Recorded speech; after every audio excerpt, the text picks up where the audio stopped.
I've got 6 o'clock, so I'm going to call the meeting to order.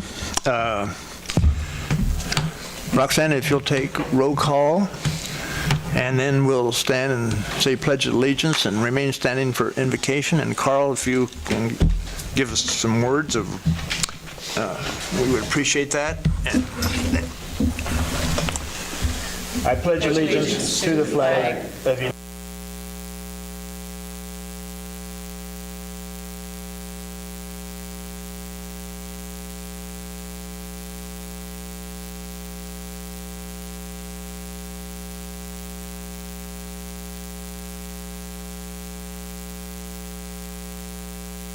Father in heaven, we bow our heads this evening before we begin our city council meeting and thank thee for our democratic process that we have here in the United States. We're thankful to have a beautiful community. We're thankful for this opportunity this week to express our thanks and our Thanksgiving celebrations as we meet with family and friends. Pray that thou bless the city council members as they deliberate on the agenda items tonight. They'll be guided with foresight, and we pray that we'll work towards the betterment of our community. In the name of Jesus Christ, amen.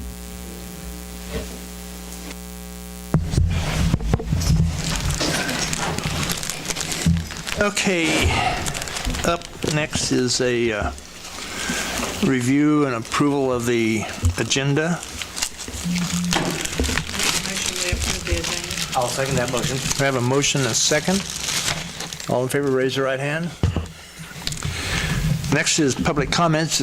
Anything that's not on the agenda items. If anyone in the audience wants to say something, now's the time. Okay, we'll move on to the consent agenda. Mr. President? Yes. I have a question on the bills that were paid. All right. The dog park repairs, will we be reimbursed for those from the insurance? Yep. The gentleman that ran into the fence. Okay. My next one is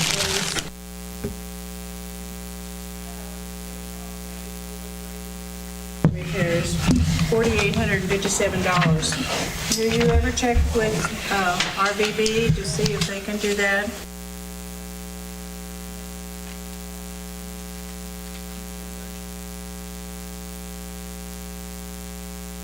RVB did? What about this one? This one here was a transmission. And they couldn't do it there? Well, I just think it'd be a good idea to check with them. It'd be nice to keep that money in Iola. I'm sure they tax on labor? No, that's what it's right now. Okay. Okay. I will make a motion to approve the consent agenda. I'll second it. I have a motion and a second. All in favor, raise your right hand. We'll move on to the round table. The old hospital site development, a discussion.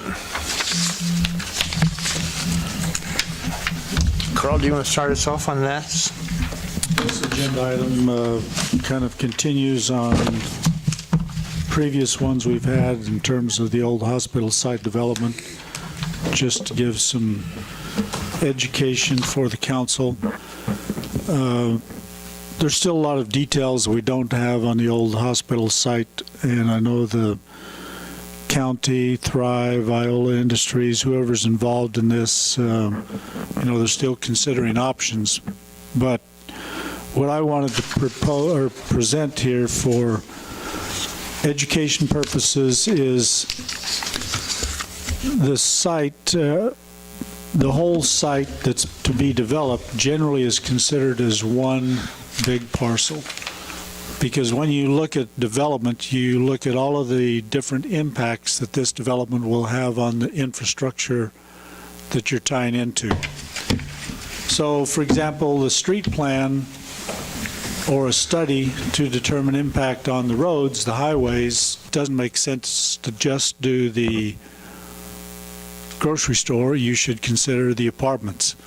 And you might say, well, the traffic flow there probably is not going to be any different with 2 apartment complexes plus a grocery store compared with what the hospital was before. But that's really what the traffic survey would tell you is, do there need to be turn lanes? Does there need to be crossing points on a highway? Do you have to have a different signage? Water connections, it's a matter of looking at the projected usage from the proposed development and seeing if the water lines are sized properly, and if there's a need to increase sizes, then to meet fire suppression requirements or anything else, what changes need to be made. Same thing on sewer. There's engineering tables that would say for this number of people in apartments, what the proposed flow would be, grocery store of a certain number of square feet, and then the engineers will look at what impact that will have on the sewer lines, and if the existing lines are sized appropriately to handle the proposed development. Same thing for parking. Storm sewer and sewer, you have to meet new standards. Any expansion of the sewer has to be designed by a professional engineer. Storm sewer, even though the development size is no greater, the geographic area is no larger than what was there with the old hospital, any new development has to meet new standards. So you'd have to have a NPDES permit, National Pollutant Discharge Elimination System. Engineers would tell you how much impervious surface you have, and if there's any requirements, new requirements for a detention basin, for example. So, and the same thing applies to pedestrian traffic signage or trash truck access. So another way to look at this is to look at the site development plan that we had for Walmart when they came here, and you can see that they, through their engineers, architects, gave us a development agreement. They showed what kind of road improvements were going to take place, water main extension, sanitary sewer, storm water drainage system, and they went through a whole list of all of the issues that would be impacted. And then the layout, I think each of you have a copy of the layout showing where everything is, and notes, site plan keynotes, many of them relating back to the development proposal, the development agreement. So typically, this information is presented by the developer to the Planning Commission at the point that they get interested in their building permits and want something so they can proceed. And the Planning Commission does have lead times on when their meetings are and when they have to send out notices to adjoining property owners. And I think even for if they proceed first with a grocery store, then that portion would need to be, there'd have to be a lot split, and that would be considered by the Planning Commission.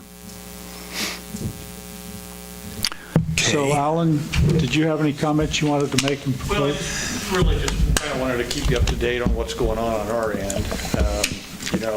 My expectation is that G&W's engineers are supposed to be in town within a couple of weeks.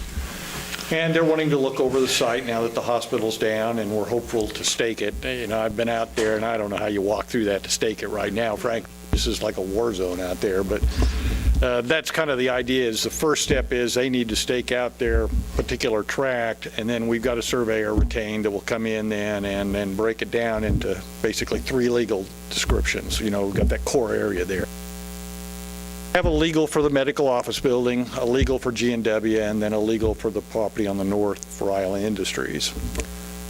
Just a lot of moving parts. I mean, the grocery store, they're anxious to get moving and get that going. The apartments, though, that may develop out fairly quickly. It may develop out over a course of a year or two. I just don't know. The grocery store is properly zoned, but the area would have to have some rezoning done to put in apartments there. It's commercial. I guess at this point, I'm sure that G&W as developers are familiar with these kinds of filing the engineering and all that stuff, and they're quite up to date on that, so that shouldn't be a problem. I'm sure they'll want to get that process started as soon as we get our legals developed and get the property formally deeded over to them. Can't think of a whole lot else at this point. Is there anything you might have questions about? Well, I did get a response back from Jason Van Sickle, who builds apartments in Wichita. He is ready to start his 4th complex, so he said in the last 5 years he's invested $60 million in apartments. And he said he's getting to the point where he feels like he can go out into rural communities. But to do that, he says there's a lot of challenges in rural communities because the cost of construction is higher, and unless you can form some kind of partnership between the builder, the property management, the design, all of those things have to come together, and each one has to reduce their expenses a little bit in order to make it profitable without some kind of subsidy. So he says that he thinks he's got it down where he can make it work without any subsidy. And he mentioned that his projection is for a community our size that the apartment rent would probably be around $650 a month, although his last development, because of demand, went from $800 to $1,200 in rents. All 2-bedroom that he's talking about there? He builds about 60% 1-bedroom, little less than 40% 2-bedroom, and just a couple of 3-bedroom units. But he said most people are looking in the area he's building are looking more for amenities than they are for a larger square footage on an apartment size. So they're looking for trails, for gazebos, for clubhouses, things like that. But at least he's been successful in the metropolitan area, but there are additional challenges in building in a rural community. I don't know that really 650 is way off, especially for a 2-bedroom. I mean, I've got kids in Pittsburgh that are paying $550 a month for what is basically a large studio. So, and I've got one that's paying $550 a month for a very old 2-bedroom duplex. So that's really pretty close to market range, even I think for our area. I'm pretty sure that's about what Parkford is going for right now. I think I saw something on Facebook or in the newspaper. And I'm pretty sure that's what their market rate is. And if you could have your choice between this newer apartment versus, with some amenities that may be smaller versus something that's bigger, I mean, that would give people options, and it's something we need to look into. Well, I know that was one of the reasons why the kids went with the one they did. It was a little more expensive, but it had a washer and dryer in it. Big for a studio, but still a studio. So but that was one of their reasons, was just the fact that it was newer and the washer and dryer was there, and that's an awesome plus because now it doesn't come to my house every weekend. So yeah, I mean, that's price-wise, that's right on, I think. There was some talk about a study, a housing study, rent study. I'm not sure where that went, if there is anything. David brought that up at the last council meeting. Oh, okay. So I don't know where that is at this point. If you have anything else, let me know. Well, I have one question. I don't know who it's for, but I was out there today, spent a little time out there watching, and that curve and the concrete barrier that is on the north side that forms the parking lot. That looks like a problem, and this is the time to resolve it, is to improve the visibility or straighten the curve out, because when I saw semi trucks coming, and I just was, I could just see potential problems if we had a grocery store there and a lot of traffic with that. And I'm not sure how that was all going to lay out, but I know that there's, I mentioned this before about straightening that out or changing the grade there, but is that a dead issue? Well, I mean, if you change the grade, that eliminates the possibility of putting an apartment there on the north. I mean, I don't know if you can always.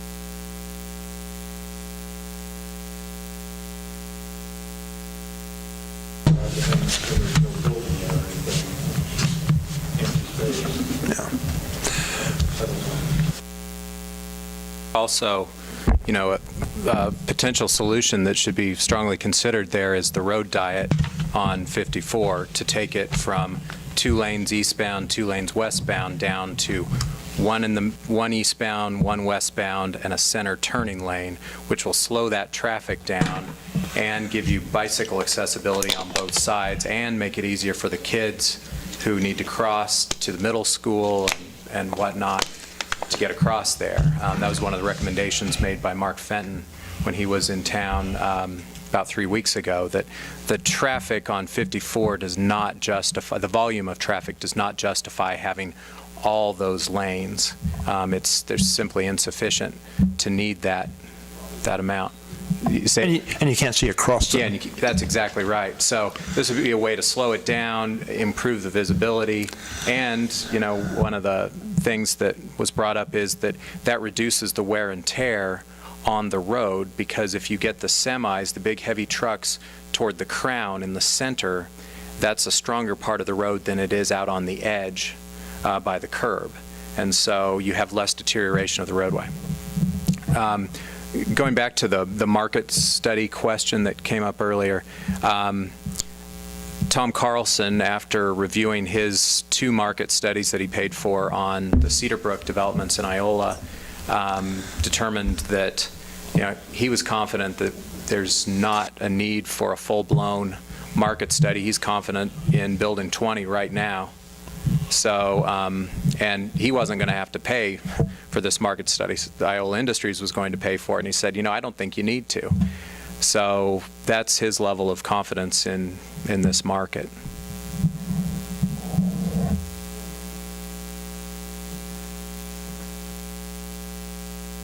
So what's the next steps that we need to do? Wait for the developers to present their proposals to the code enforcement, and then it'll be brought to the planning commission. And this is what you were talking about earlier with the layout of the site plan and that. One point of clarification, if I may. With G&W, given that it's a matter of right development, will that need to go to the planning commission, since it's already appropriately zoned and all they need is a building permit? I think it still has to be platted, and you'd have to have a lot split. Okay, so that does require going to the planning commission? Yes. Okay. Hey, are they planning on putting apartments on the highway, the frontage, highway frontage? Yes. I think that would be better if we had that developed as business zoned from the new grocery store clear to the tractor place. But I mean, if you just not very much land to build new businesses now. But here, I think we've got people, then the wheels are in motion here, and I have no businesses, and bringing in industry is something we need to work on. But we've been hearing about housing, and we've talked about We got lots and lots and lots and lots that are empty. Well, we've been Not right talking on the about it for highway. 3 to 5 years now, and we've got private industry coming in and building it, and I'd hate to tie private industry's hands when they say, we want to build apartments here, and we just go, we'd rather have a business there. If this was the city building it, if the city was in some way subsidizing this heavily, then I'd say we could talk about it, but right now Iola Industries is coming in and saying, let's build this, Oh, I don't care if you build it or not, I just think it's silly. For clarification, is the G&W project and the housing project two separate projects? So each one of those will have to go through the zoning outline that you presented earlier? Well, the ideal situation is that these would both go together so you can determine the impact on the infrastructure at the same time. Just so you could say, okay, are the sewer lines adequate, or the water lines adequate? Anything needs to be changed in the road situation, crossing points, traffic flows, turn lanes, storm sewer. Because you get a different readout on what the impact is on just the grocery store versus the whole complex. Yeah.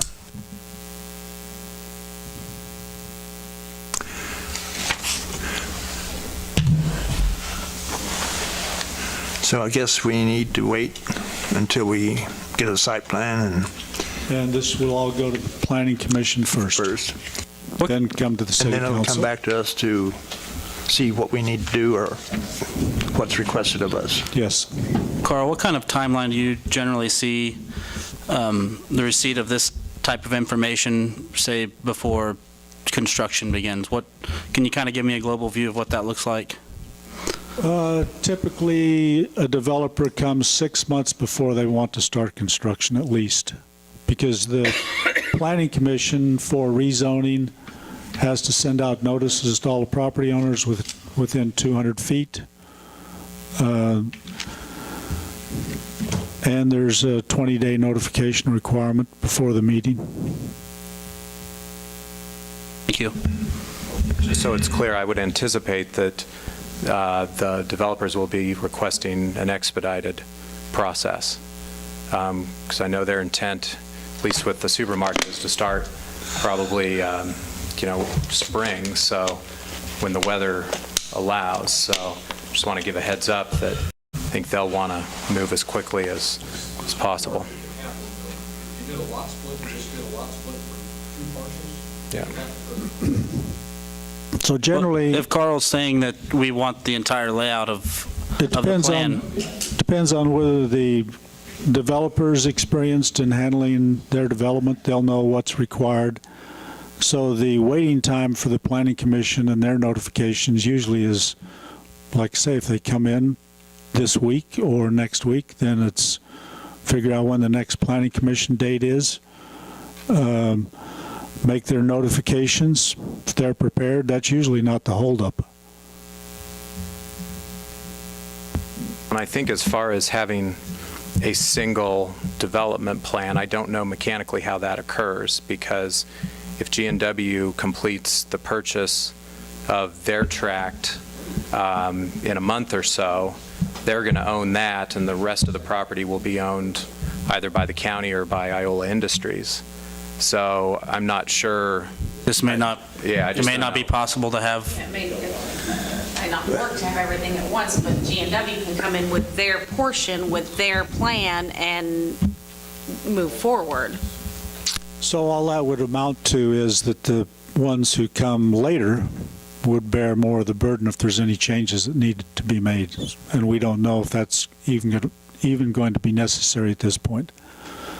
So if the grocery store proceeds first and then come along later and build apartments, then the design of those would have to take into consideration what impact there is and if water, sewer, storm sewer all meet requirements and are sized adequately for the proposed construction. I think we need to do whatever we can to move G&W along. So the lead times are statutory requirements, notifications to the adjoining property owners, giving them the 20 days lead. Those are set by statute. So then it's just a matter of picking when the next planning commission meeting is and sending out the notices.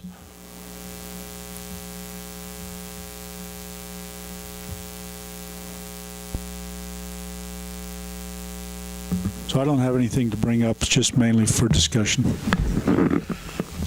Does anyone else have anything You want to? Everybody's shaking their head no, so.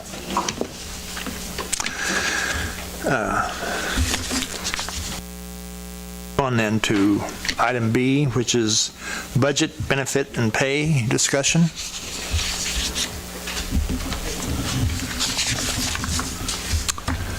And At a previous council meeting, Councilmember Wells suggested we bring back some more information on the wage study. Since the COLA came back at zero, what it would cost to implement the second and third phase of our compensation package at the same time. So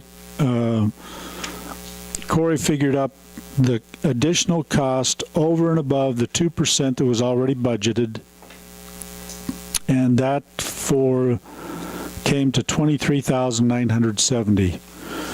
That figure applies only to the salary numbers, does not include the additional benefit costs that go along with an increase in pay, because you have capers, you have medical, you have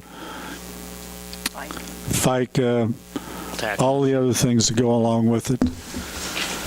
And usually if, let's say a pay cost was $600,000, by the time you figure in all the other items that go with it, that adds another $400,000. So that's kind of where you look at the total cost. Now, this consideration is probably coming at an inopportune time in terms of our budget, because right now our budget is as tight as I've seen it in the 4+ years that I've been here.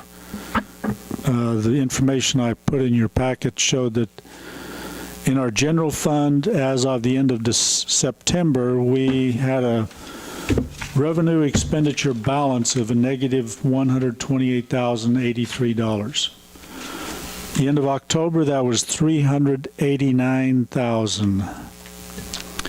And as of today,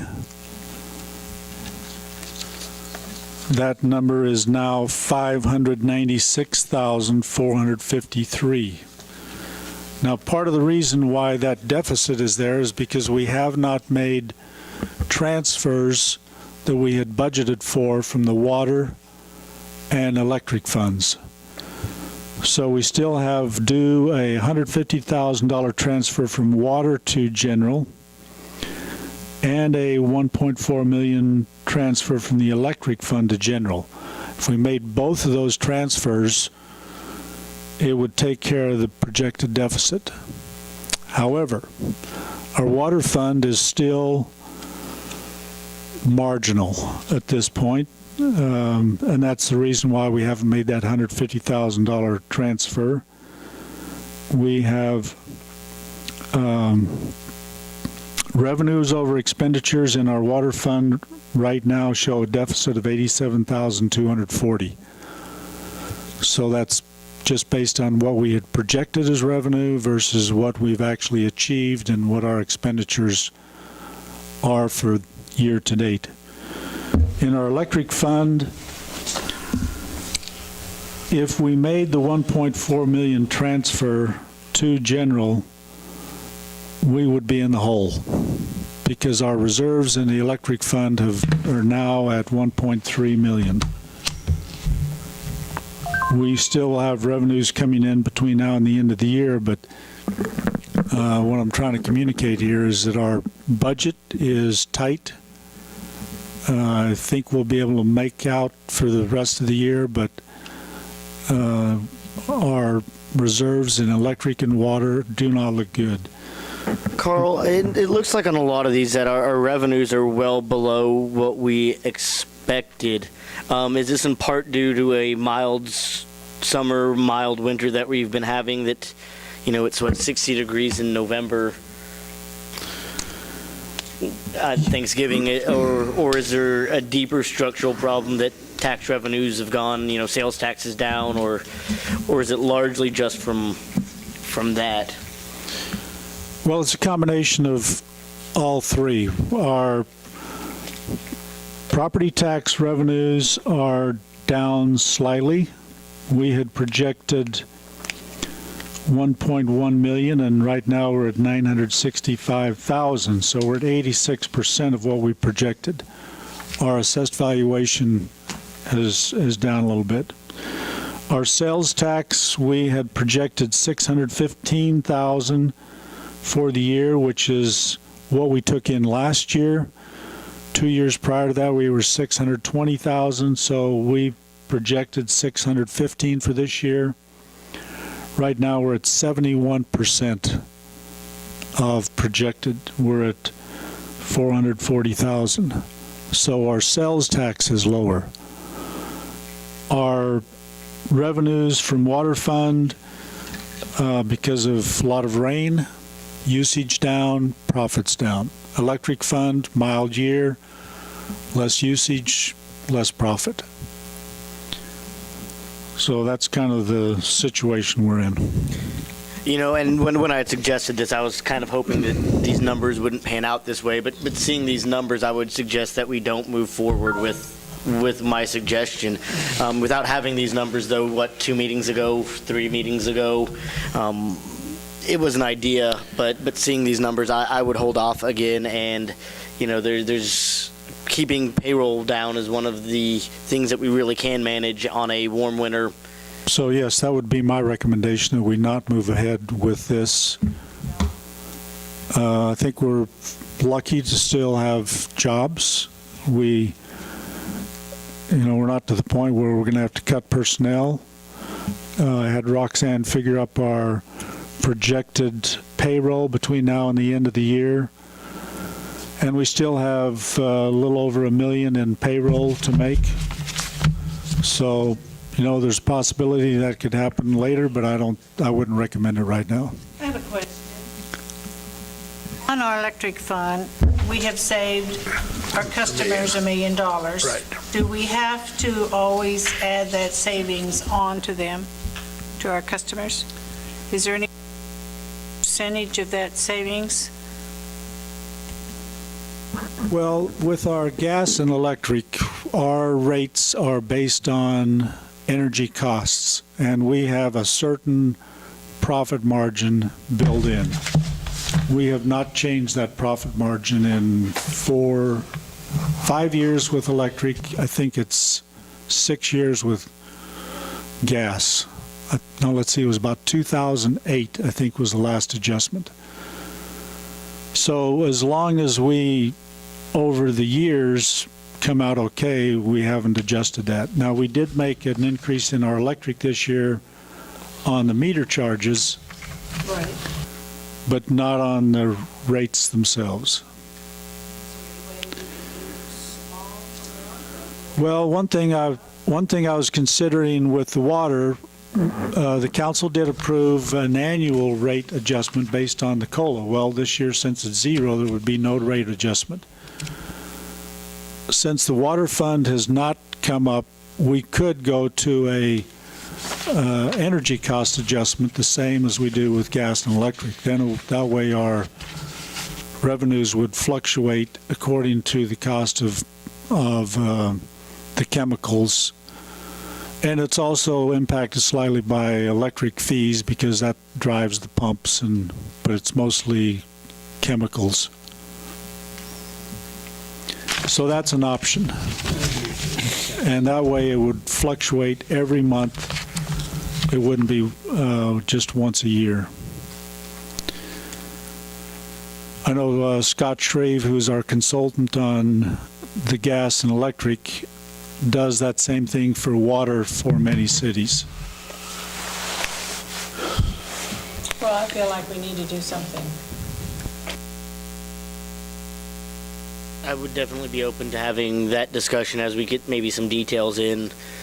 Maybe have Scott Shreve come in and discuss it with us. So probably at a meeting in January, we'll come back and revisit that issue.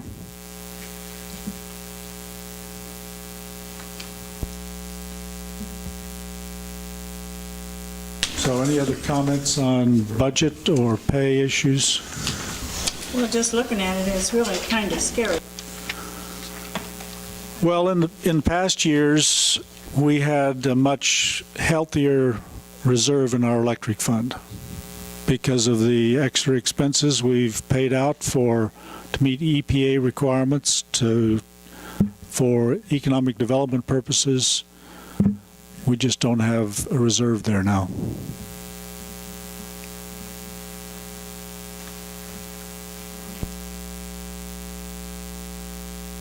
Probably not going to help us out on emissions or anything, so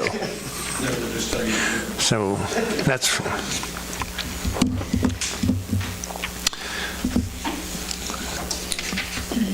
Okay, that's all I have there. else have any questions?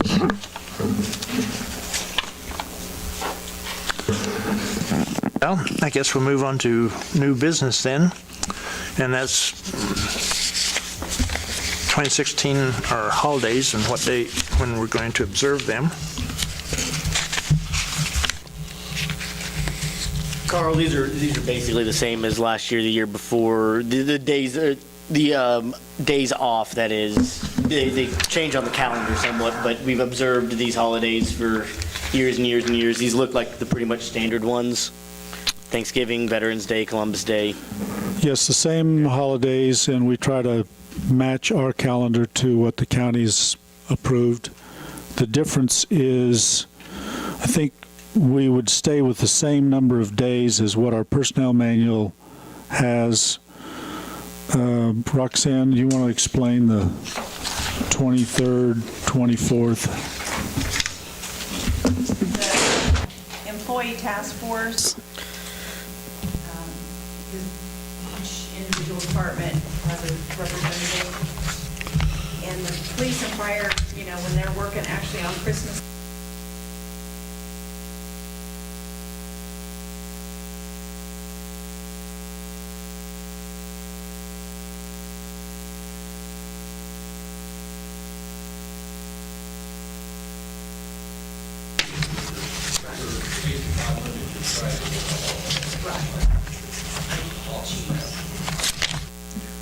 On So- March 25th, the Good Friday floating, what do you mean by that? we have a floating.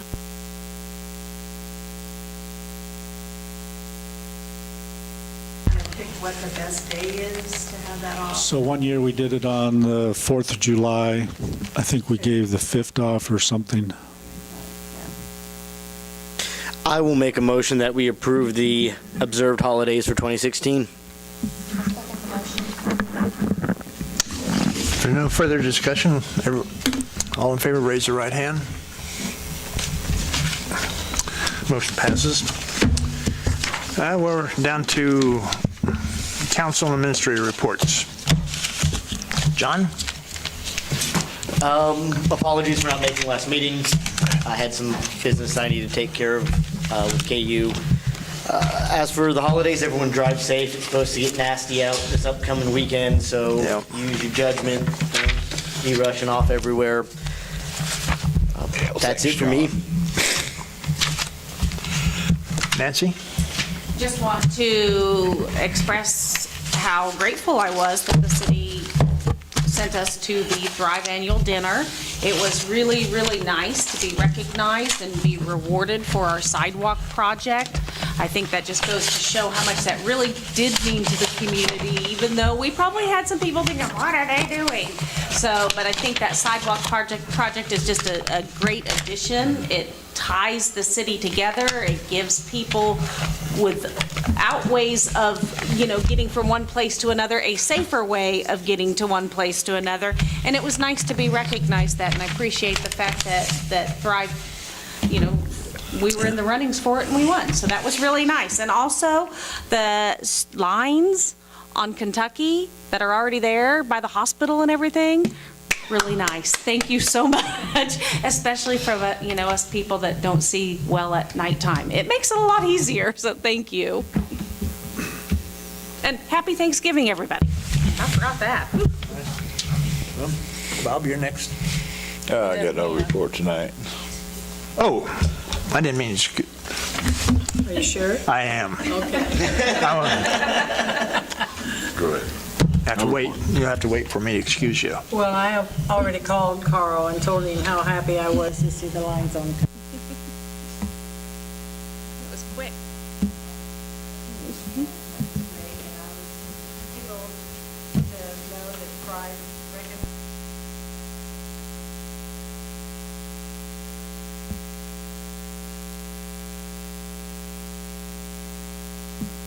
For tonight. Well, I just want to thank our city employees. I don't think we give them the credit that they deserve, and I think we have a really good staff. So that's all I wanted to say, and have a safe and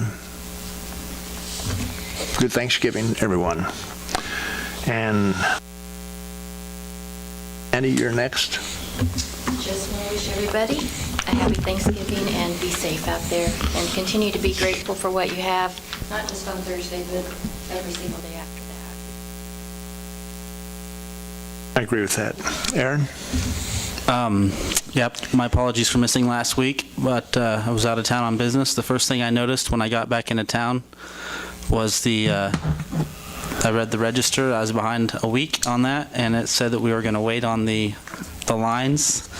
And the next night I happened to just be driving out that way, and I noticed that they were already actually put out. So nice job getting on that. They do make a big difference. I'm actually surprised myself how big of a difference that they make as far as easeability with using the roads. Make the road look bigger. Yeah. Well, definitely can see the edge for sure. Yeah, thanks for sending us to the Thrive Dinner, or allowing us to be a part of that and picking up the tab. I have the benefit of living right on Oak Street and Madison. I guess it's a benefit, pretty close to the schools. So lately I've been spending some afternoons walking down to the hospital area and watching 9, 10, maybe 9-year-olds, 10-year-olds running across that curve at the absolute worst part of the curve. And I'm really concerned about it. And I know we've got some things in the works with G&W and the traffic study, and there's a lot of things that we have in motion, so I understand not wanting to spend money on maybe 20-mile-an-hour lights or lowering the traffic there. But I'm really concerned that we're going to have an accident there with the kids moving across there, and I just would like to maybe have maybe a roundtable discussion about what we can do to implement something that would be maybe more temporary in the meantime while we're waiting on this traffic study and everything to play out, because it's a free-for-all right now, and there's one good spot to cross right there, and it's right there at I think it's Elm, right about where the Casey's is it Elm's? Yes, across right where your house. That would be ideal. Place, That right? would be ideal if we had something there like a traffic. We need some kind of light there or something, because I was over fixing that wall the other day at Gilman's. Just about. More than one. Can we use the Safe Routes to School money? You could, in future grant submissions. The one that we submitted did not include anything on Highway 54 because of the available funding. We had set the priorities on the 2-block radius around each school. I think that's ideally we have something permanent put up there for the kids, but in the meantime, it could be something as simple as communicating to the school districts, requesting them do a walkthrough. You know, taking your young kids out and crossing Oak Street right there is the perfect situation, because you can see for a long way both to the east and to the west. Could you Right put there up the Get a sign. the signs, the school crossing signs and the 20-mile-an-hour signs during that time, you know? I mean, That's, what have we, so other than Oak Street, there's a spot right there at the Casey's sign where you can look and see a good distance to the west and look and see a good distance to the east, and then so you have some visibility there. But where they're running across is right at the middle of the curve, and if nothing else, guidance from and you know, some leadership, and it's getting to the point where I'm just going to go down there and put my crossing guard gear on. Why don't they have crossing guards anymore. I mean, that used to be a thing that you always had at schools. You had crossing guards, and it was the oldest kids that were the crossing guards. And, you know, that was like the job to have when you were a crossing guard. You were it. So, you know, I mean, and you're dealing now with middle school, you've got kids up to 8th grade. They should, you know, unless it's some new liability thing, just like ground covering, you can't have swing sets without 9 inches of whatever, otherwise you're going to fall off and skin your knee, boo-hoo, you know? Well, one thing I've noticed is with moving the 5th graders up there, there's a big gap. I mean, each year as you mature, you get some better judgment, but there's a really big difference in 5th graders and 6th graders yet. And I've seen these 5th graders because I've coached them, I've known them for a really long time, and their judgment is not there. And I Because the middle school don't have, the grade schools do have crossing guards, but the middle school doesn't look like. And, you know, I don't maybe think that... you can get a crossing guard on a state highway.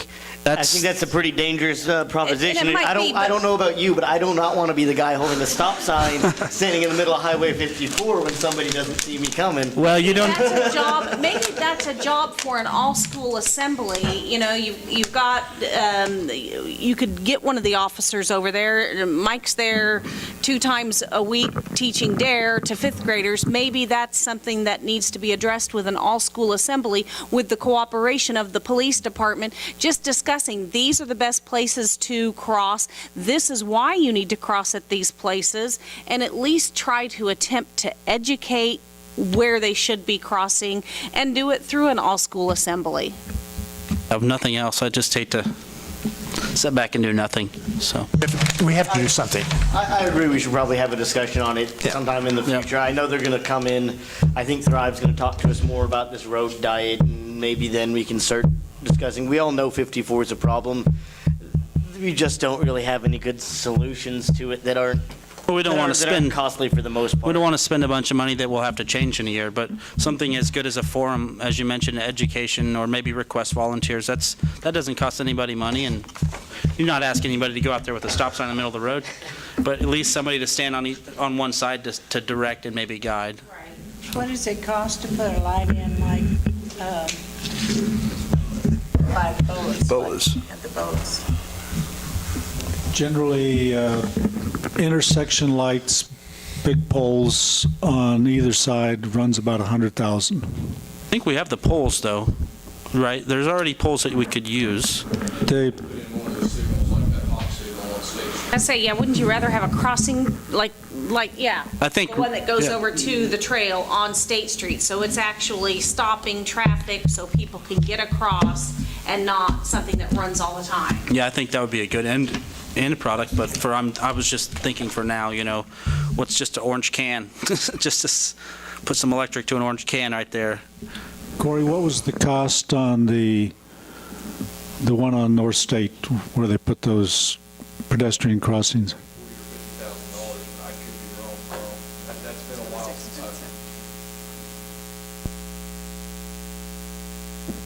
you guys know more. That might be good, and maybe there's some grants out there for something like that, so maybe that's something we do need to look at as for safety and I mean, there might be a grant that'll pay part of it or all of it, so. Do we own it tells you the speed at which you're traveling? Is there any place that we could set those? I know it's kind of a weird location coming around that curve. I think if anything else, there's a psychological effect there. The speed limit doesn't go down until you get further west. It goes down to 25. I think the curve's supposed to be 25, but it's not obeyed. Just a warning. It's a suggested.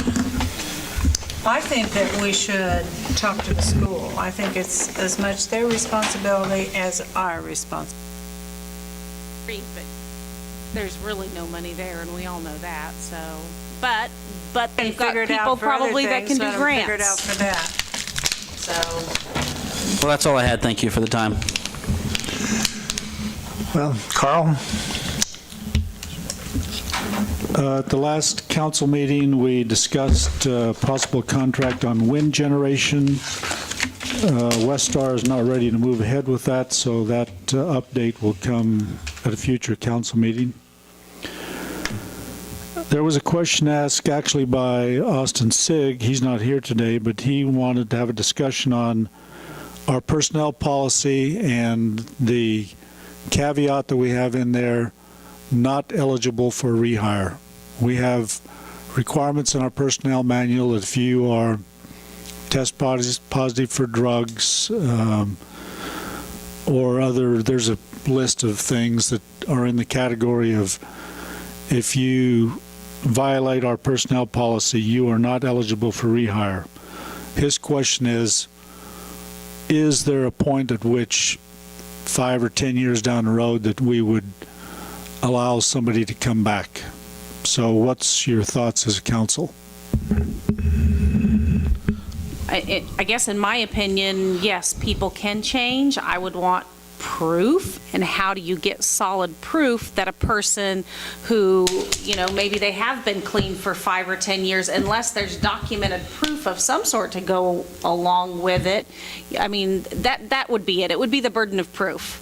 I mean, everybody, there are people that clean up their lives, but the burden of proof would be on them as to how do they prove to you, yes, I'm taking a drug test right now, I'm testing clean, and I've been clean for the past 5 years, I straightened up my life. Now, some of that you can see just by looking at the person and look at how they're living and just their actions and their attitude, but Some cases, the really lack gonna of be burden of documentation is proof, right? Some cases, if you're not being documented, the answer for me is I agree and I think the offense is something that shouldn't just be a blanket yes, but I think over time people change, and I also think Iola's not full of our workforce isn't doing the best, so we should always be reconsidering. What does HR feel? How does HR feel about this?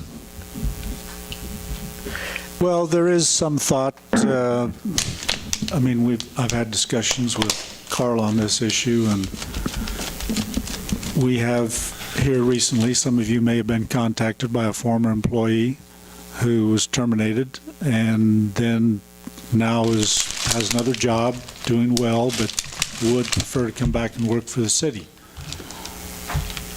Our policy says not eligible now or ever. Didn't say now or ever, but it says not eligible for rehire, period. It is. Now, part of the driver on a lot of these policies is the insurance company. I mean, if you get a DUI, they won't insure you for 5 years. We cannot use, most cases, we can't use somebody that can't get a driver's license. I agree. I think it's too hard to prove it, and we have to watch out for what's best for the city, and if something like that were to drive up our insurance rates, here we are talking about budget and cut, and how do you cut expenses? Then if you were to put yourself into a position that is going to make something go up, that doesn't make much sense either. I guess We at have this to watch point- out for the other employees, That's and it's a exactly it. liability. And at this to them. point, if that's what our policy states, they know that's what the policy states when they're hired.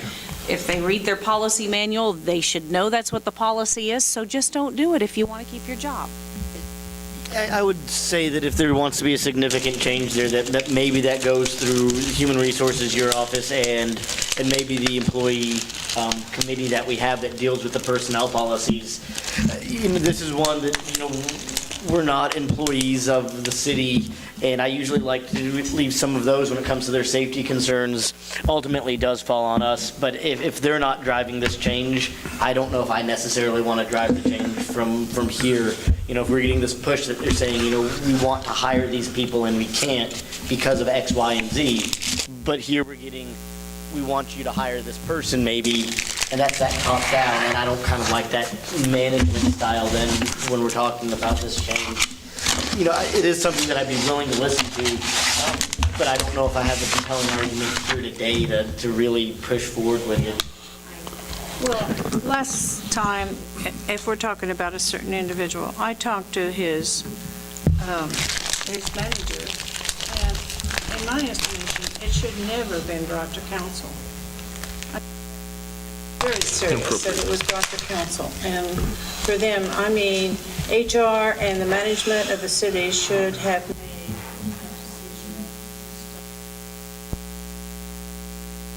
I agree. I mean, but I guess then this is just the whole full circle of that. If somebody does come full circle and they have done great for 10 years, you know, and they do want to come back, but, you know, if that's our policy, that's our policy. And unless we want to change that policy and rewrite it, but I don't know how you could rewrite that policy in the most politically correct way to make it okay. So because of, like I said, it's such a burden of proof type issue, you don't know.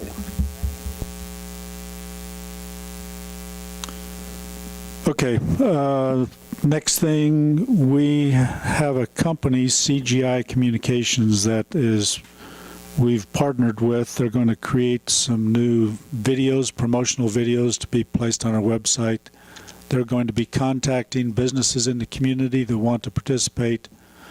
I've checked with a few other cities in Kansas that have used this firm. It doesn't cost the city anything.